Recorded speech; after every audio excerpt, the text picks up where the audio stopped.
For many years, even though especially before his marriage, the younger Mr. Swann often came to see them at Combray. My great-aunt and my grandparents did not suspect that he had entirely ceased to live in the kind of society his family had frequented,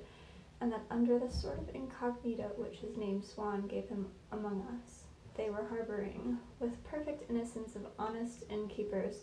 who have under their roof without knowing it some celebrated highwayman, one of the most elegant members of the Jockey Club, a favourite friend of Comte de Paris and the Prince of Wales, one of the men most sought after by the high society of Farnborough-Saint-Germain.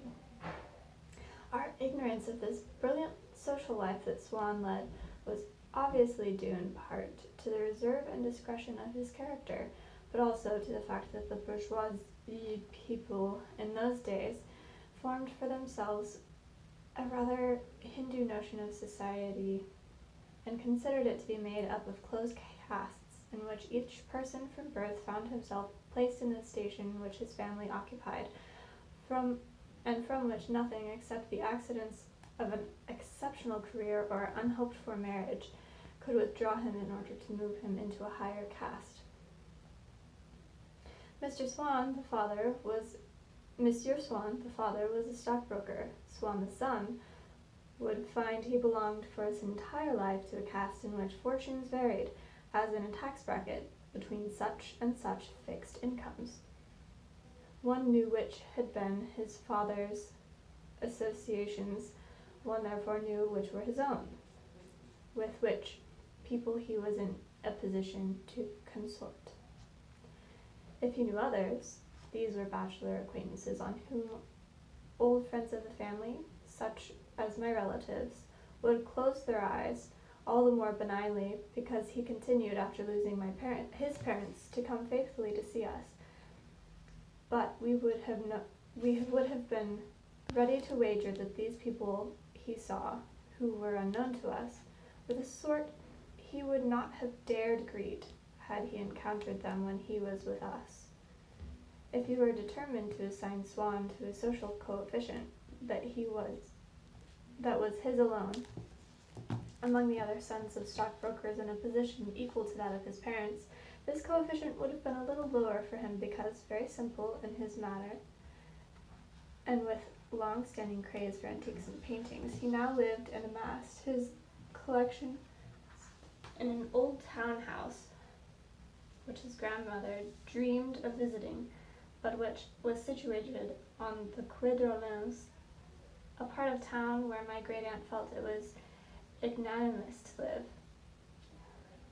But you are a connoisseur. I ask for your own sake, because you are likely to let the dealers unload some awful daubs onto you.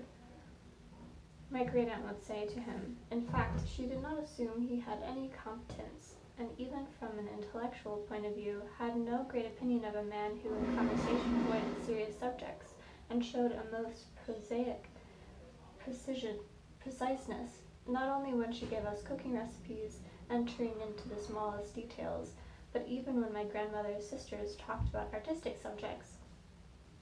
Challenged by them to give his opinion, to express his admiration for a painting, he would maintain an almost ungracious silence, and then, on the other hand, redeem himself if he could provide about the museum in which it was to be found, about the date at which it had been painted, a pertinent piece of information. But usually he would content himself with trying to entertain us by telling a new story each time about something that had just happened to him, involving people selected from among those we knew. The Combray pharmacist, our cook, our coachman. Certainly these tales made my great-aunt laugh, but she could not distinguish clearly if this was because of the absurd role Swann always assigned himself, or because of the wit he showed in telling them. You are quite a character, Monsieur Swann. Being the only rather vulgar person in our family, she took care to point out to strangers when they were talking about Swann that, had he wanted to, he could have lived on the Boulevard Haussmann or the Avenue de la Croix, that he was the son of Monsieur Swann, who must have left 4 or 5 million. But this was was his whim, one that she felt moreover must be so amusing to others than in Paris. When Monsieur Swann came on New Year's Day to bring her bag of marron glaces, she never failed, if there was company, to say to him, "Well, Monsieur Swann, do you still live next door to the wine warehouse, so as to be sure of not missing the train when you go to Lyon?" And she would look out of the corner of her eye over her lorgnon at the other visitors. But if anyone had told my great-aunt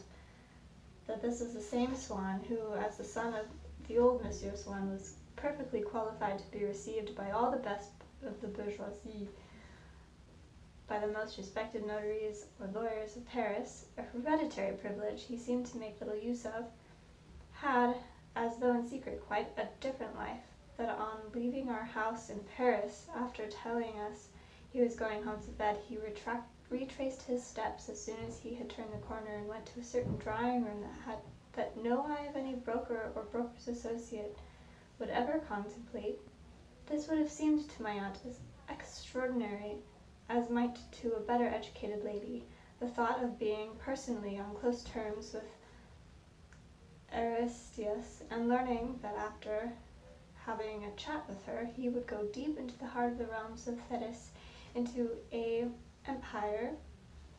hidden from mortal eyes, where Virgil shows him being received with open arms, or to be content with an image that had more chance of occurring to her, for she had seen it painted on a Petit Four's plates at Cambrai,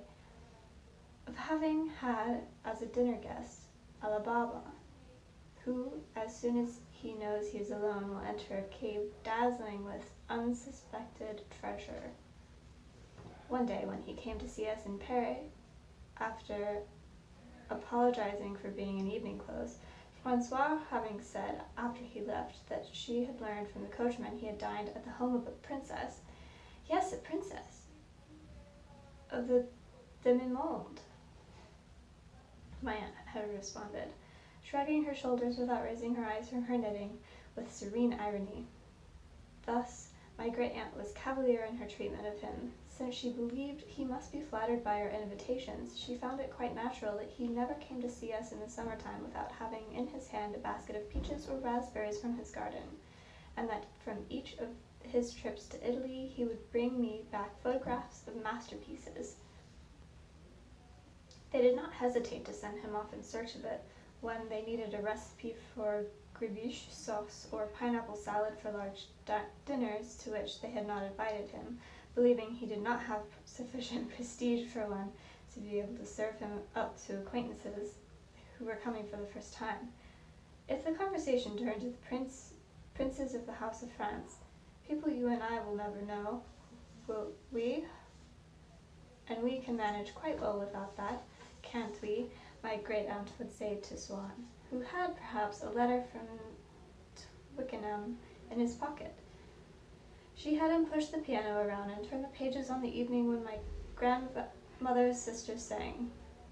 handling this creature who was elsewhere so sought after, with the naive roughness of a child who plays with a collector's curio no more carefully than some object of little value. No doubt the Swann, who was known at the same time to so many clubmen, was quite different from the one created by my great-aunt,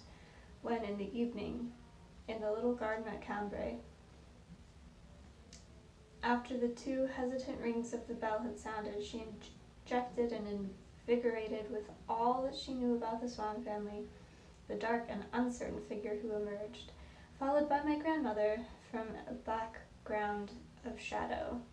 and whom we recognized by his voice. But even with respect to the most insignificant things in life, none of us constitutes a material whole identical for everyone, which a person has only to go look up as though we were a book of specifications or Last Testament. Our social personality is the creation of the minds of others. Even a very simple act that we call seeing a person we know is a part an intellectual one.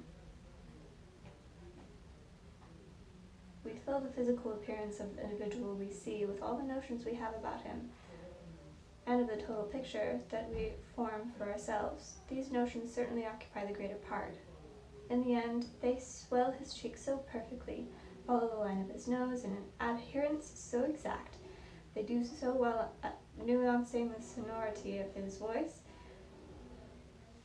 as though the latter were only a transparent envelope, that each time we see his face and hear his voice, it is these notions that we encounter again, that we hear. No doubt, in the Swann they had formed for themselves, my family had failed out of ignorance to include the host of details from his life in the fashionable world that caused other people, when they were in his presence, to see refinements, rule his face and stop at his aquiline nose, as though their natural frontier. But they had also been able to garner in his face, disaffected of its prestige, vacant and spacious, in the depths of those depreciated eyes, the vague, sweet residue, half memory, half forgetfulness, of idle hours spent together after our weekly dinners, around the card table, or in the garden, during our life of good country neighborliness,